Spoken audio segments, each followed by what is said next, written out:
The rain hammered against the glass walls of Sterling Industries' downtown headquarters as Marcus Webb watched the CEO's private elevator doors slide shut. Inside, Victoria Sterling stood mere inches away from him, her Chanel perfume filling the confined space, her eyes fixed on her phone screen as if he were invisible. 3 years of working in the same building, countless elevator rides, and she had never once acknowledged his existence, not even a polite nod. Marcus adjusted his worn messenger bag and stared at the floor numbers climbing. 15, 16, 17. His daughter Emma's school permission slip crinkled in his jacket pocket, still unsigned because he'd been up until 2 in the morning fixing a data breach that had threatened to compromise the entire company's client database. He was the senior systems analyst who kept Sterling Industries running, yet to Victoria, he might as well have been part of the elevator's machinery. The doors opened on the 23rd floor. Victoria swept out without a word, her designer heels clicking authoritatively down the marble corridor. Marcus followed at a distance, heading to his cubicle in the vast open office where he'd spend another day solving problems that would earn other people promotions. Rough night. His colleague Jason swiveled in his chair, taking in Marcus's rumpled shirt and the coffee stain near his collar. Emma had a nightmare about the school play. Took an hour to calm her down. Then the system alerts started coming in. Marcus sank into his chair and powered up his workstation. How's it looking? Like you saved the company about $3 million in potential lawsuits. But don't worry, I'm sure Richard from management will take full credit in this morning's meeting. Marcus managed a tired smile. This was his life now, invisible excellence.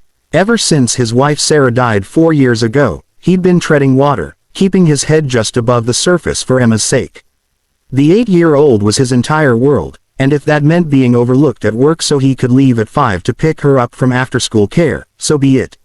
Other people could chase corner offices and executive parking spots. He just wanted to be there when his daughter needed him. The morning crawled by in a blur of code and coffee. At 11, Marcus was summoned to the executive floor, unusual enough that Jason raised his eyebrows meaningfully.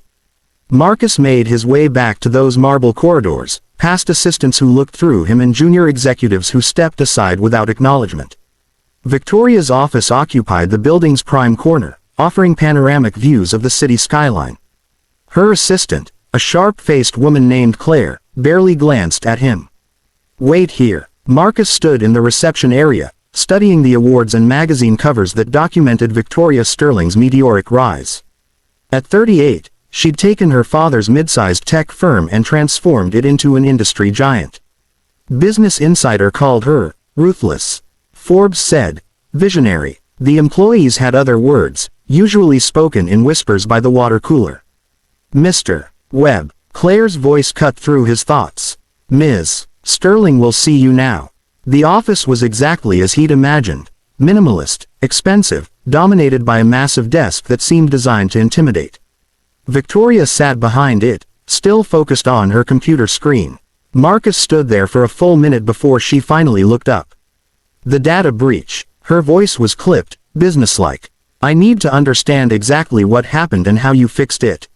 For the next 20 minutes, Marcus explained the intrusion, the vulnerabilities he'd discovered, and the permanent solutions he'd implemented. Victoria listened with the intensity of a predator, interrupting only to ask technical questions that proved she understood more than most CEOs about her company's infrastructure. Good work, she said finally, in the tone someone might use to praise a well-trained dog. Make sure it doesn't happen again. Actually, I've been trying to get approval for a security upgrade for 6 months. If we don't invest in better, that's not your concern. Your concern is keeping the current systems operational. We have budget priorities that extend beyond IT paranoia. With respect, Ms. Sterling, it's not paranoia when. Thank you, Mr. Webb. That will be all. Dismissed. Again. Marcus walked back to his cubicle feeling the familiar sting of being reduced to nothing. Jason took one look at his face and slid a candy bar across the desk. That bad. She doesn't see people. She sees functions, tools. She sees her bottom line. Heard through the grapevine she's trying to land the Meridian contract. If that happens, we're talking $100 million deal. That's all that matters to her. That afternoon, Marcus left at exactly 5 o'clock, as he always did. Other employees would stay until 7, 8, even 9, trying to impress the executives with their dedication. But Emma would be waiting at Little Star's after-school program, probably working on her art project or reading one of the fantasy novels she devoured with shocking speed. She spotted him the moment he walked through the door, her face lighting up in that way that made every exhausting day worthwhile. "Daddy, look what Mrs. Chen taught me." She held up an origami crane, slightly lopsided but executed with careful determination. "That's beautiful, sweetheart." Marcus knelt down so they were eye level. "Ready to go home? Can we go to the park? Please, just for a little while." He should say no. He had laundry waiting, dinner to make, and he desperately needed to sleep. But Emma was looking at him with those hopeful eyes, and he remembered Sarah's voice in his head. "She's only little once, Marcus. Don't miss it." 30 minutes, he agreed, and her delighted squeal made him forget about Victoria Sterling and data breaches and invisible elevator rides. They went to Morrison Park, 3 blocks from their apartment. Emma immediately claimed the swings, pumping her legs with fierce concentration while Marcus stood nearby, watching the way the late afternoon sun caught in her dark hair. She looked so much like Sarah, same determined chin, same quick smile. "Higher, Daddy." He gave her a gentle push, then another. For those precious moments, the world contracted to just the two of them, and the tightness in his chest eased slightly. "Daddy, that lady is staring at you." Marcus looked up, following Emma's gaze to a woman sitting on a nearby bench. She was striking. Auburn hair, warm brown eyes, dressed casually in jeans and a sweater. When their eyes met, she smiled and stood up, walking over with an easy confidence. "I'm sorry, I didn't mean to stare. I just overheard you two talking, and your daughter reminds me so much of myself at that age.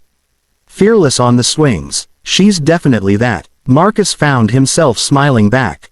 There was something genuine about this woman, something that felt like sunlight after a long winter.